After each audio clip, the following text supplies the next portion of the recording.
Attention shoppers, clean up on aisle 14. Clean up on aisle 14. Someone dropped a jar of pickles. Kosher pickles. Beatboxing at a big box store. Surprising. What's not surprising? How much you could save by switching to Geico. A red minivan has the lights on in the parking lot. Geico. 15 minutes could save you 15% or more. Geico. Fantasy, you're in the 06010. Focus. Fantasy focus. Welcome into the Fantasy Focus Football Podcast. My name is Field Yates, and it's a special edition of the show. Today is Thursday, January 4th, and I am joined by Al Zeidenfeld to do some daily fantasy football preview. Good afternoon, Al. How goes it, man? Not bad. How about yourself? Well, not bad. It is the bomb cyclone. Is that what they're calling it? Cyclone bomb. What do we have here, David? Yeah, either way, it's bad. Yeah, bomb cyclone, I think is what it is. Bomb cyclone. Yeah. I am here in Bristol, Connecticut, because we have a live show tonight. We're handing out some hardware on the more traditional fantasy focused football side.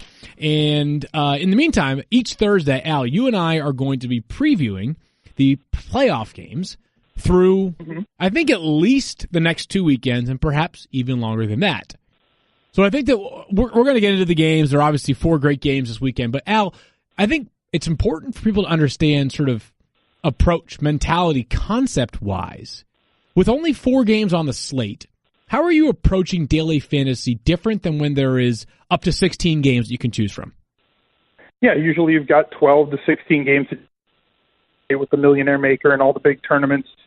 So you've got more of a large slate philosophy. Now, if you play the off slates, the primetime slates, the Monday night football, Sunday night football slate, the Monday through Thursday slate, you're used to that short slate philosophy. Well, what you end up with is ownerships are a little bit more condensed. Everybody seems to be on the better priced plays because there's less choices, so the ownership goes up.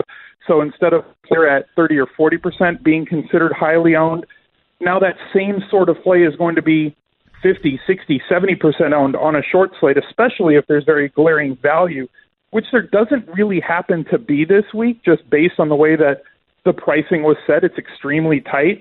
So that also does the same thing. So if the pricing is really loose and there's a distinct value. Remember a few weeks ago with Giovanni Bernard when he was absolute minimum salary, he was a plug and play for us. Sure. It's the same situation now, but instead of it being on the value play, it's going to be on the stud plays. Guys like Todd Gurley, guys like Kamara, guys like Thomas or Kelsey are going to hold very high ownership because owners know what they're going to get when they roster those sorts of players. Yeah, it's going to be an interesting weekend because beyond the fact that there's only 4 games, Al, there really isn't a notable injury this weekend that has us scared off as it pertains to a player's status for the game, except for one, which is, of course, LaShawn McCoy. So we're going to get into that in just a little bit. But let's sort of talk concept. And also, Al, beyond that, one other question that I had is you are an advocate of paying down at quarterback very frequently and noting because there's so much value to be had there at quarterback. Does that change this week because you've only got 8 options? Well, yeah, 1, you've only got 8 options. 2, they're all kind of bunched up with the exception of 1, and that's Tyrod Taylor, who's really cheap. But we know that from what Tyrod does on a week-to-week basis, we know that he doesn't really have that much of an upside. He is extremely cheap if you want to go that route. I think he's fine if you want him in tournaments. He does give you the possibility for a rushing touchdown, but they've got the lowest team total on the week. All the other palatable quarterbacks are basically between $6K and $6,700, so they're all priced very similarly on DraftKings this weekend. So it's not a situation where you've got, on a full slate where you have quarterbacks at 47, 5K, 5,100, and then they reach all the way up to 77, 78, 8,000, where there's a large gap. There's just no gap this week. So I'm okay paying up if you want to go all the way up to the top for Jared Goff at 6,700. You're really not paying all that much. You still get a good amount of savings. You can find value elsewhere if you want. You're probably going to see most of the ownership fall on the guys between 6 and 6.7K. Well, good to know there, Al. So let's begin, and let's go position by position here, because you could go game by game, but frankly, at this point, with only 4 to overview, it's easier to go position by position and kind of find or highlight your best plays. And You just sort of alluded to it. Jared Goff seems to be the quarterback that you are most intrigued by. His DraftKings price is $6,700 for this weekend. It's a matchup against the Atlanta Falcons. And while the postseason and the regular season are two different beasts, at the same time, we have the regular season as sort of this empirical body of evidence or bed of evidence that we can use to make our projections into the postseason. And Atlanta's defense was particularly generous to opposing quarterbacks this year. Yeah, and recently as well, on top of that, they've been the second most QB points from weeks 11 to week 17 in terms of total points. They funnel receptions to running backs for the second straight year, leading the league in targets and receptions to opposing backs. And we know that the Rams really a lot in their pass game, 10-plus targets in the last game that he played in week 16. It's a situation where you can actually pair Goff with Gurley, which you don't really say that often. There's maybe 3 or 4 running backs that you would pair with a quarterback and not worry about the negative correlation there. But like that one's actually in play. Goff is just really intriguing from the sense that he's got one of the highest team totals, not going to have to deal with weather this weekend. There's a couple of games that won't have to of the 4. He's one of them, obviously. So looking at him, he provides you a lot of safety, a lot of upside, and you don't have to worry about a running back completely vulturing his touchdowns, as they can pair for receiving touchdowns as often as any other running back quarterback combo. So beyond that, Al, this game is being played on Saturday night, by the way, but looking at running backs in that game, and you just sort of tie Jared Goff and Todd Gurley together, you have Gurley on your list of extreme buys for this week. He's priced at $9,700 on DraftKings. I believe the most expensive player on the slate this weekend on DraftKings. My question to you is this, first of all, I'll let you make the case for Gurley at $9,700, but you often use this algorithm that if you are getting 3 times the return, so if it's a $5,000 player, 15 points is what you're looking for in DraftKings, for example, at least 15 points. Do players that have high prices yield, I would say, not less risk, but less upside in some ways, because the likelihood of getting 4 times the value of Todd Gurley or 5 times the value of Todd Gurley is going to require basically, well, a once-in-a-season type game from Gurley, although I guess he did it twice over the past weeks. But you know what I'm saying? Like, to get a 50-point game from Todd Gurley is incredibly unlikely, but you could have a $5,000 player that could get you, 40 points or 35 points that might be more times your value. So I guess sort of concept-wise and paying big, but also making the case for Gurley here for this weekend. Yeah, I mean, what you're saying is not untrue. You go on the salary tree, the higher in multiples you can get in return in terms of points per dollar. But you pay up for floor, you pay up for cost assuredness. And we talked about, if you can get to 150 points in catches, then you're probably doing all right on DraftKings. Gurley, 9.7K, averaging 27 fantasy points on the year. So, no, he's not 3Xing his salary, but at the same time, you're getting a massive floor with tremendous 20 carries a game, I would expect in the playoffs from Todd Gurley, probably 5-6 targets minimum per game from Todd Gurley, as well as all of the goal line usage. So this is essentially what we were paying for last year with David Johnson, essentially what we were paying for last year and this year with Le'Veon Bell, and we're getting that out of Todd Gurley. And finally, Todd Gurley is priced where those other 2 superb backs were priced all last year and Le'Veon Bell all of this year. No, you're probably not going to get a 6X game from Todd Gurley, probably ever. But the likelihood of you getting 25 points and letting your opponent figure out where they're going to make up those 25 points if they avoid playing or paying up for Todd Gurley, there's merit in that as well. It seems like beyond that, Al, obviously you're going to, there's only so many top price players that you can pay in a given week. So if you're playing a Todd Gurley, is there a running back, or actually not just a running back, but a player in general that you say to yourself, like, I'm immediately pairing him with this player who might be a low cost and maybe even a low ceiling, but a high floor type guy for this weekend? Mm-hmm. Is there somebody that comes to mind? There's a couple at wide receiver. One of them, Eric Decker, 3,500, seen a bunch of an increase in his routes run, an increase in his amount of targets. for the last few weeks. It's not comfortable. You got to get out of your comfort zone if you're going to play the big dogs at running back this week. And based on the way that roster construction looks like it's going to go, even if you're not paying up for Gurley, you're probably going to have Fournette. You're probably going to have one of the Saints running backs up there, and you're going to need to find value. 16 targets over his last 2 games. He has 14 catches over his last 3 games, does Eric Decker at 3,500. There's another, to me, I think Decker's the better value of these 2 plays at a very similar price point, just based on his touchdown expectation. But somebody like Albert Wilson as well on the Chiefs has seen an increase. Now, we can throw out his Week 17 stats because essentially he was the best player on the JV squad and got peppered with targets and had a ton of yards that they ran out there on senior night. So, you know, he was the best player on the bad team that they ran out there. Now he's going to be maybe the 4th or 5th player in terms of targets this weekend for Kansas City. That doesn't mean he can't get there. At 3.3K, you're looking for what, 5 catches for 40 yards and you'd be happy, which is well within the realm of what can happen with Albert Wilson. I think he's a similar play to Decker. I think Decker gets a little bit more of the market share of targets this week.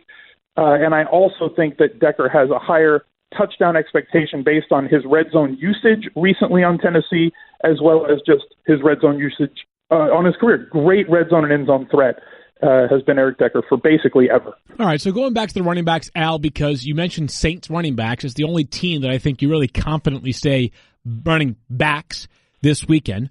But Alvin Kamara or Mark Ingram, you like them both in this game against the Carolina Panthers. I do, but I think that there's a really strange issue with the pricing on DraftKings between the two. Kamara, astounding, electric player, right? The kid's dynamite, $8,600 for Kamara. Mark Ingram, $6,900. So assuming that they're basically 1 point off in their raw projection, they're basically equal players in terms of their output on average points per game fantasy-wise.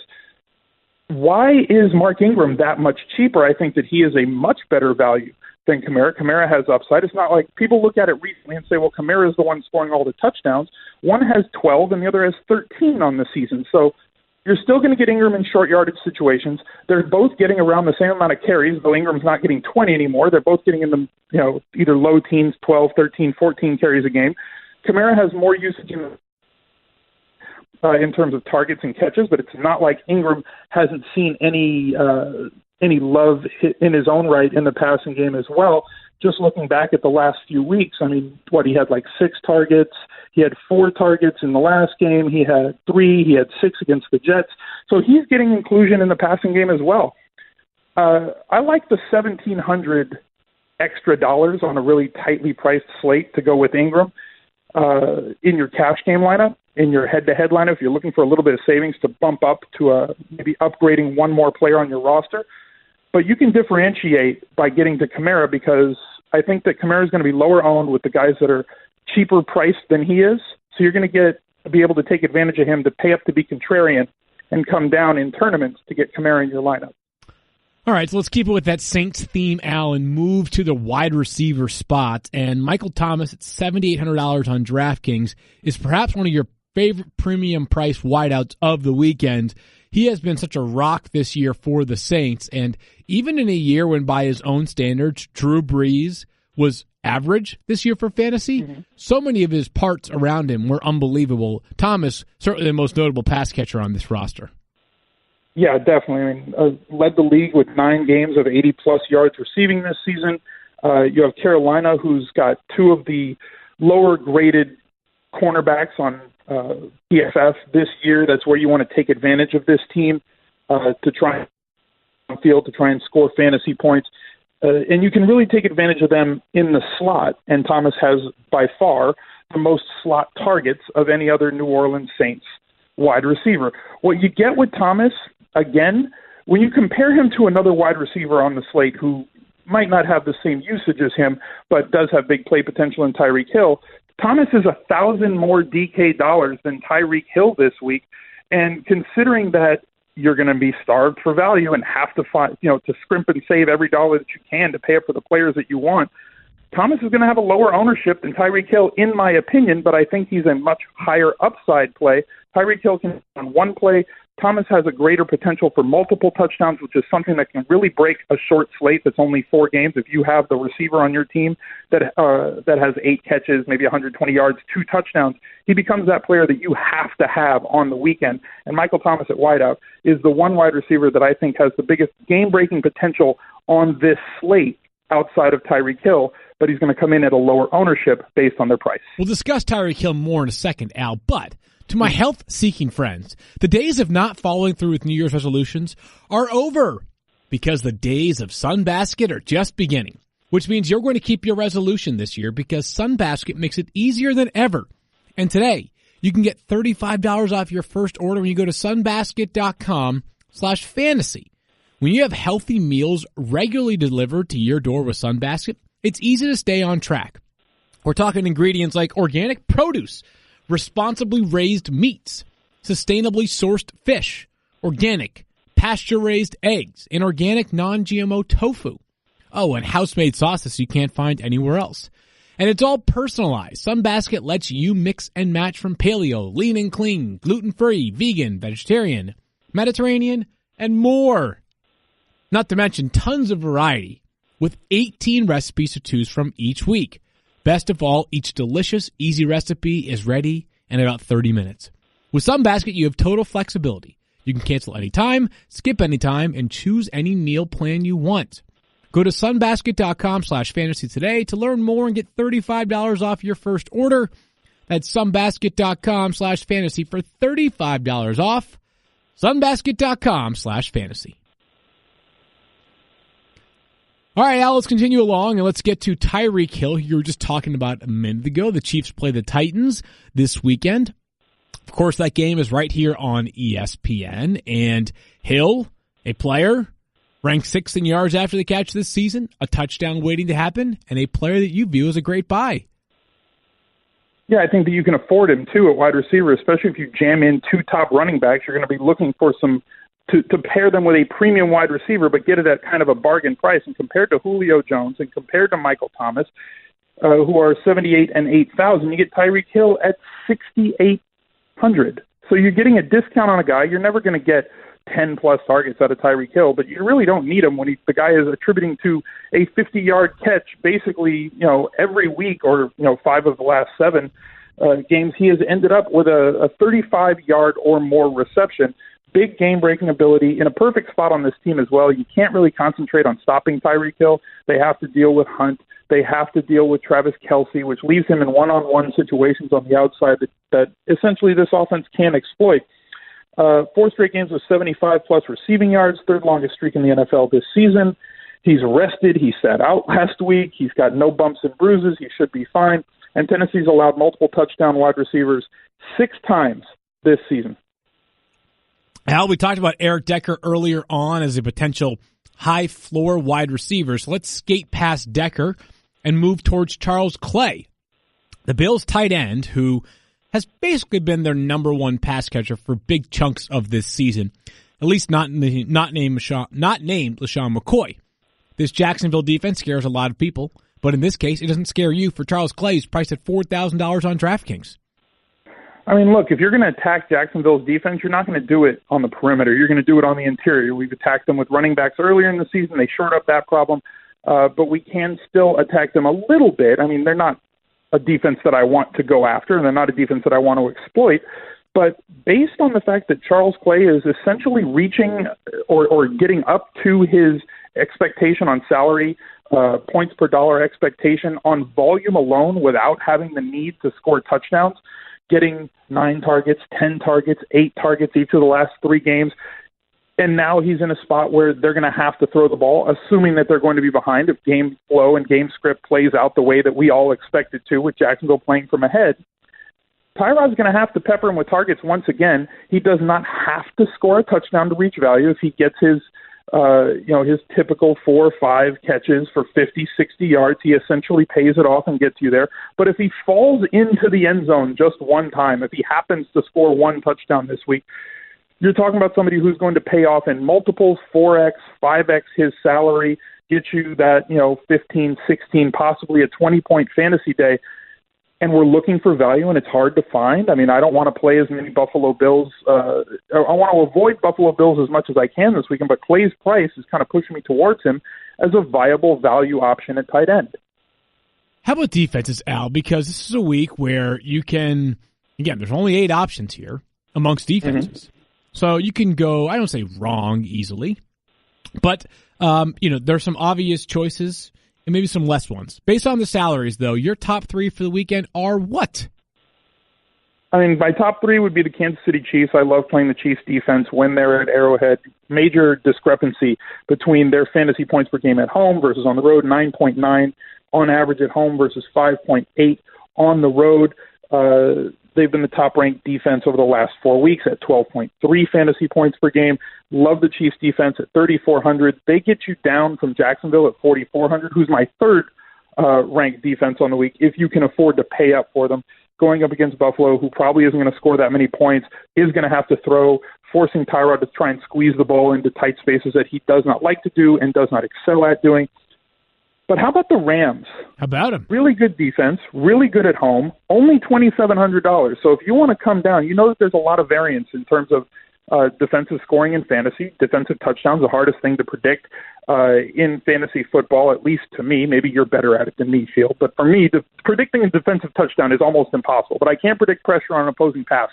And I can't predict the ability of a defense to limit opponents and have a good special teams. And the Rams are as good as any, but considering that they come in at 1,700 less than the Jags, they come in at 700 less than the Chiefs, are playing at home, I think that the Rams have a chance to be one of the better defenses in terms of points per dollar on this slate than any of the other ones. But it's always going to come down to who gets a pick six, who scoops up a fumble, or who returns a punt for a touchdown.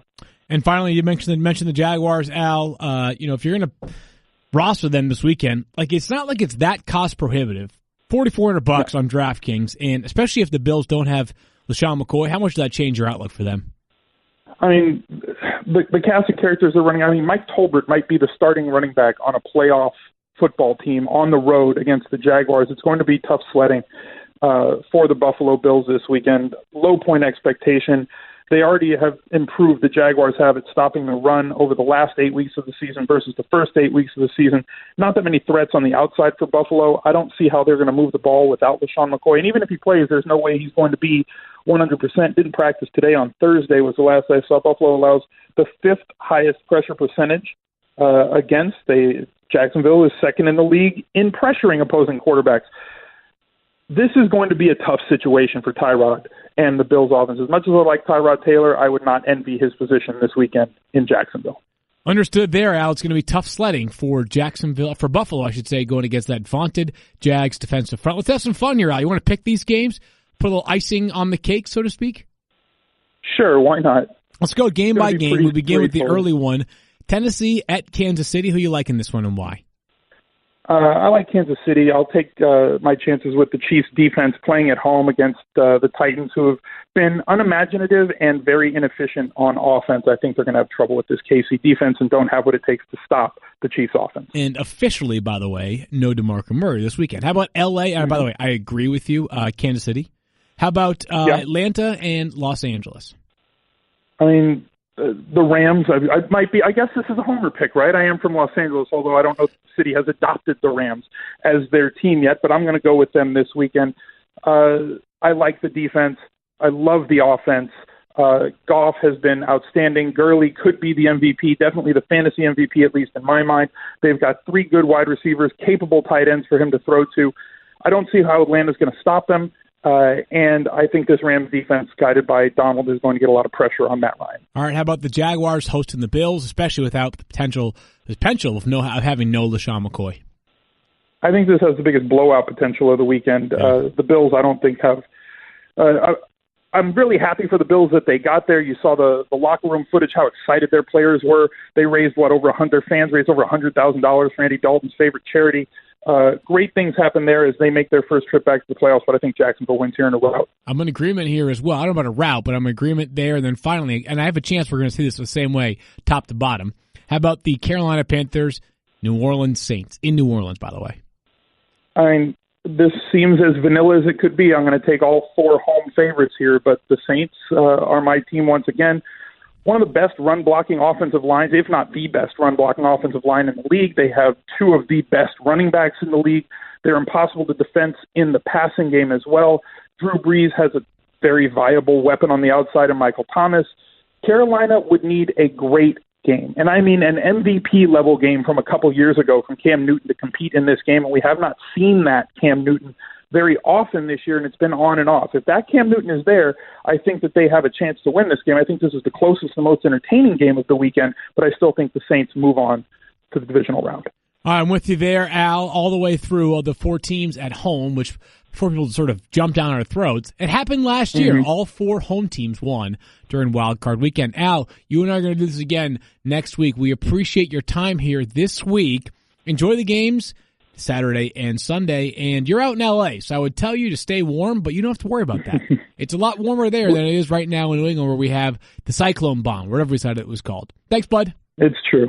Thanks for having me.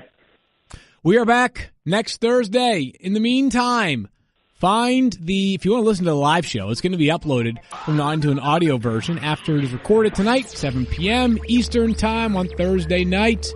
Enjoy the games weekend, everybody. We'll talk to you later. The theme song of the Fantasy Focus was created and performed by Eric Hutchinson. Check out more of his music at erichutchinson.com.